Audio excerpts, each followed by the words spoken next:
Salam damai sejahtera bagi umat GKI Perumahan Citra 1 dan bagi saudara semua dimanapun saudara berada.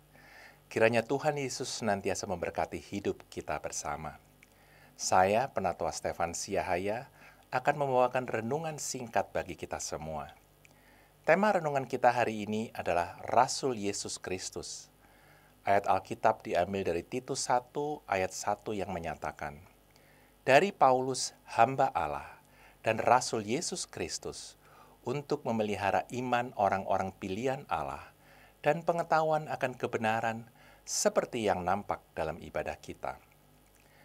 Ada sebuah cerita tentang seseorang pemuda yang merasa bahwa ia dipanggil menjadi seorang pelayan Tuhan.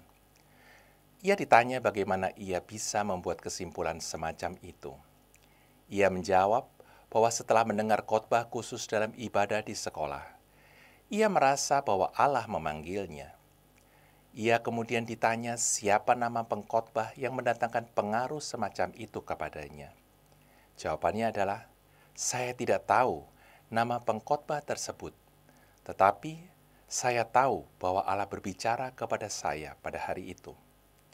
Rasul Paulus adalah seseorang yang yakin bahwa Allah berbicara kepadanya. Paulus memiliki keyakinan ini dan karenanya ia menjadi rasul.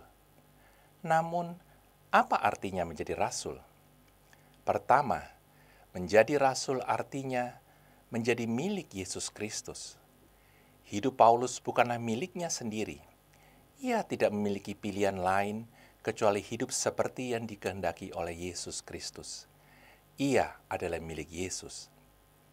Kedua, menjadi rasul juga berarti diutus oleh Yesus.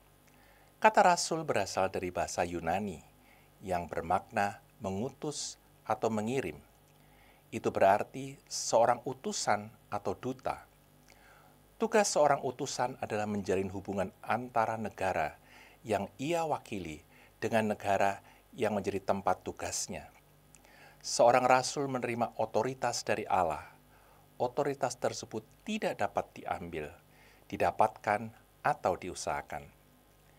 Ketiga, menjadi rasul adalah suatu kehormatan, tetapi juga sekaligus suatu tanggung jawab. Allah memilih Paulus karena ia ingin Paulus melakukan sesuatu. Allah juga ingin melakukan sesuatu bersama Paulus dan melalui dia. Ia ingin Paulus menjadi alatnya, supaya kabar tentang hidup yang baru menyebar kepada banyak orang. Ini merupakan tanggung jawab yang tidak bisa diabaikan, sebab ini merupakan panggilan dari Tuhan kita.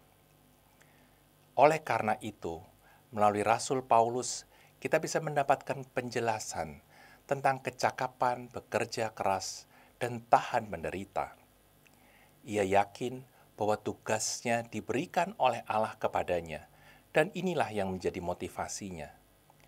Paulus merespon anugerah Allah dengan bersikap taat. Dan sekarang, Allah memberikan tugas yang sama ini kepada setiap kita. Oleh karena itu, sudah seharusnya kita juga termotivasi untuk lebih rajin bekerja dan melayani bagi Tuhan. Pertanyaannya adalah, sudahkah kita memaknai peran kita masing-masing dalam hidup bergereja dan bermasyarakat? Sudahkah kita melakukan yang terbaik bagi Tuhan yang telah memanggil kita sampai detik ini? Biarlah itu menjadi perenungan kita bersama. Demikianlah rema kita kali ini. Kiranya anugerah Yesus Kristus menyertai kita semua yang telah dipanggil untuk melayaninya.